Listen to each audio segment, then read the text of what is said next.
इल्म नहीं जब तक जिंदा, मैं मरूंगी तब तक निकला है जिंदा। मुझे लगता है जानती सब हूँ मैं, हार या जीत की होती नहीं चिंता।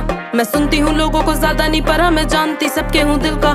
मेरे होते पड़ोसी अमीर जो पैसा या बातें बनाने से मिलता, लो आदत डाल में रुकू ये होगा नहीं सोचा नहीं किसी ने, करूंगी सब पैसों से लाखों का भरूंगी पेट में, मुझे नहीं कमाना भरने को घर। पहले भी बोला है मकसद नहीं है मेरा कमाना पैसा या कमाना फेम, फर्क है मुझे बदलनी है दुनिया और तुम्हें बदलने है घर। करने से बातें हो जाती हैं ताजा, वो यादें कि कैसे करा मैंने शुरू था तब कोई नहीं था मेरे साथ में, रोने को आईने में बैठा गुरु।